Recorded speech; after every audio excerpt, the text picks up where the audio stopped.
Assalamualaikum warahmatullahi wabarakatuh.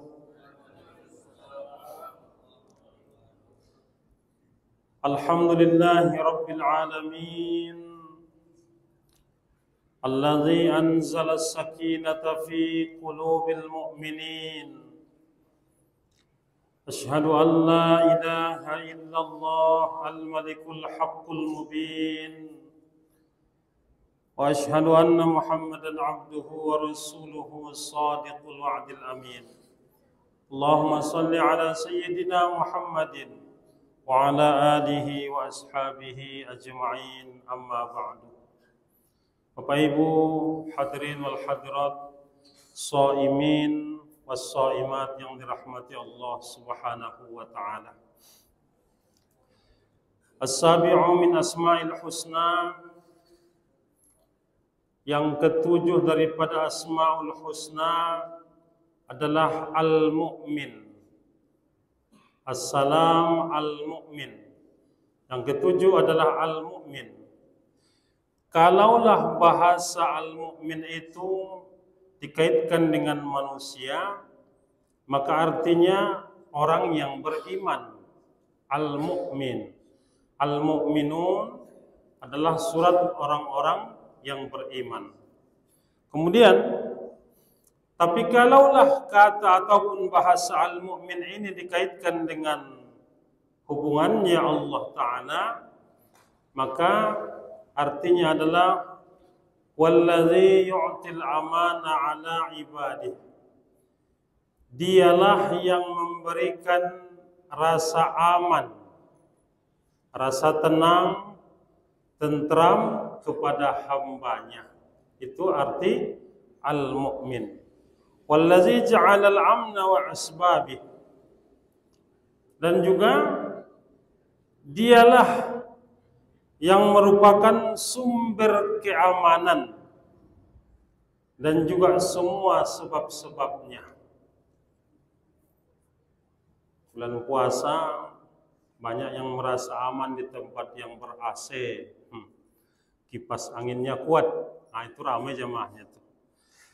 Wasbabihi, yang memberi aman dan sebab-sebabnya.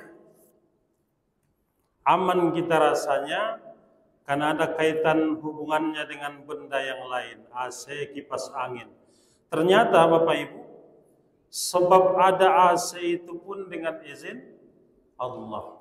Kalau dikaitkan dengan kaitan amal perbuatan, ketika rasa resah datang, gundah gulana datang hadir ke dalam hati kita, ambil wudhu, baca Quran. Baca Quran itu pun dengan izin Allah. Makanya disebut asbabih. Semua sebab-sebab yang menuju ketenangan ataupun mendapatkan rasa aman itu, Allah pada hakikatnya yang memberikan keamanan kepada kita. Mengerjakan sholat 2 rakaat ketika berat rasanya urusan dalam yang dihadapi dalam kehidupan, ambil wudhu sejenak, laksanakan 2 rakaat, tenang, lapang rasanya hati. Semua proses untuk meraih ketenangan, baik ia sholatnya, ambil wudhunya, semuanya adalah dengan sebab izin Allah Subhanahu wa ta'ala. Maka benarlah orang yang menggantungkan tenang ataupun lapang hati dan pikirannya dengan duit, dia akan selalu dihantui dengan masalah duit tersebut. Takut hilang, takut berkurang, takut akan habis. Tapi orang yang menggantungkan hati, pikirannya, jiwa dalam kehidupannya kepada Allah, ala kulli hal, dalam setiap hal apapun kondisi dan keadaannya, dia akan tenang. Tenang. La takhaf wa la tahzan, innallaha ma'ana. Orang sekelas Abu Bakar As-Siddiq dipegang oleh Nabi dadanya, wahai sahabatku Abu Bakar, la takhaf wa la tahzan. Jangan resah, jangan takut, jangan khawatir. Allah bersama kita. Kenapa? Al-Mu'min, yang memberikan keamanan, dan semua sebab-sebab keamanan itu, ketenangan jiwa dan kelapangan hati itu adalah Allah yang membuat ataupun Allah yang memberikan kekuasaan di dalamnya. Bapak Ibu yang dirahmati Allah Subhanahu wa taala, fala yuza illa minhu ta'ala. Maka dengan demikian benarlah semua ketenangan, kebahagiaan, hati yang lapang minallahi ta'ala, betul-betul hanya dari Allah Subhanahu wa ta'ala. Wa may yatawakkal 'ala Allah fahuwa hasbuh. Karena ternyata apa? Siapapun orangnya kalau dia berserah diri kepada Allah, hasbuh, Allah cukupkan semua kebutuhan-kebutuhan yang ia butuhkan dalam kehidupannya.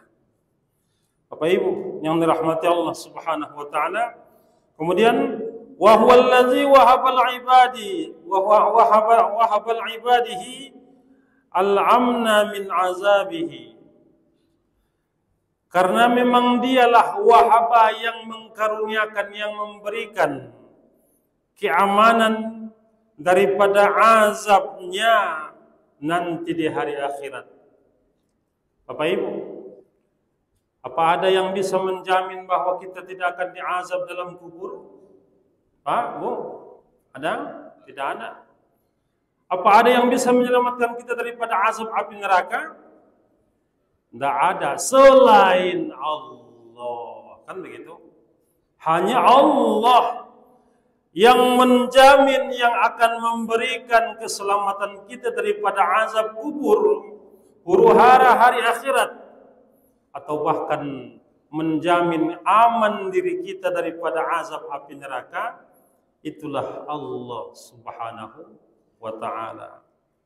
Bapak Ibu, inilah makanya sebagian besar daripada Asmaul Husna itu menjadi nama dan sekaligus menjadi sifat bagi Allah. Namanya Al-Mu'min, yang memberi aman, sifatnya Allah memberikan keamanan.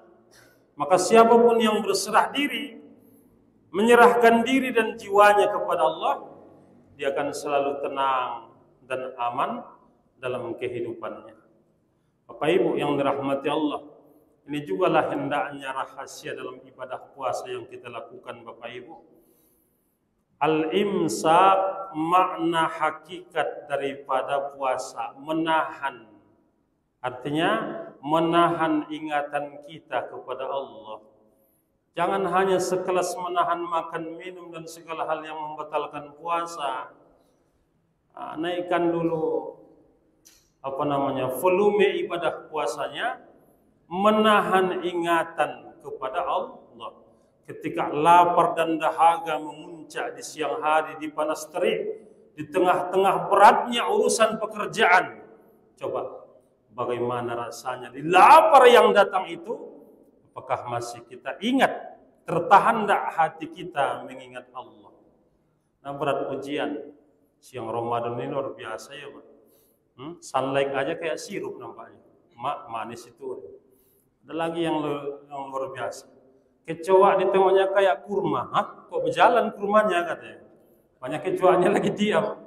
Banyak ujian. Jadi semua nampaklah terbuka bahwa ternyata hanya hawa nafsu yang paling berat yang menghalangi ingatan hati kita kepada Allah. Makanya dikaitkan puasa itu imsak.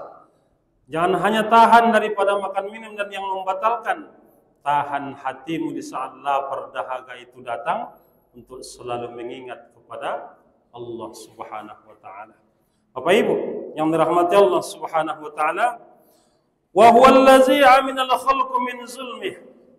Dia jugalah yang memancarkan rasa aman ke dalam hati kita atas perbuatan zolimnya. Artinya apa? Bapak Ibu, tidak ada yang khawatir di hati kita bahwa Allah akan berbuat zolim kepada kita. Surah Yasin ayat 53. فَالْيَوْمَ لَا تُظْلَمُ نَفْسٌ شَيْئًا وَلَا تُجْزَوْنَ إِلَّا مَا كُنْتُمْ ta'malun. Pada hari itu tak ada yang dibuat zalim, tak ada yang dizalimi, tak ada yang diberi balasan. Illa ma kuntum ta'malun, kecuali hanya apa yang sudah kita perbuat. Dalam masalah ini ada seorang Arab Badui bertanya kepada Rasul, "Ya Rasulullah, man yuhasabu bihil 'abdu yaumil qiyamah?" Nanti siapa yang menghitung amal ibadah itu di hari kiamat ya Rasul? Rasul jawab, Allah. Bukan manusia, kata orang Arab Badui ini. Bukan malaikat. Tidak, kata Nabi. Bukan KPU, gitulah istilahnya satu. Nah, itu. Bukan KPU kan? Oh, kalau memang Allah katanya, fadohikal Arabi, tertawalah terbahak-bahak orang Arab ini, Bapak Ibu. Kenapa kamu ketawa, kata Nabi? Karena kalau Allah, tidak akan mungkin Allah berbuat zalim kepada hambanya itu, katanya. Itu yang buat aku tertawa lepas, aku bahagia. Nanti amal ibadahku yang menghitung itu Allah, bukan manusia, bukan malaikat, tapi Allah Subhanahu wa Ta'ala. Bapak Ibu yang dirahmati Allah Subhanahu wa Ta'ala, maka arti al-mu'min itu adalah syu'urut tama'ninatu bil qalbi.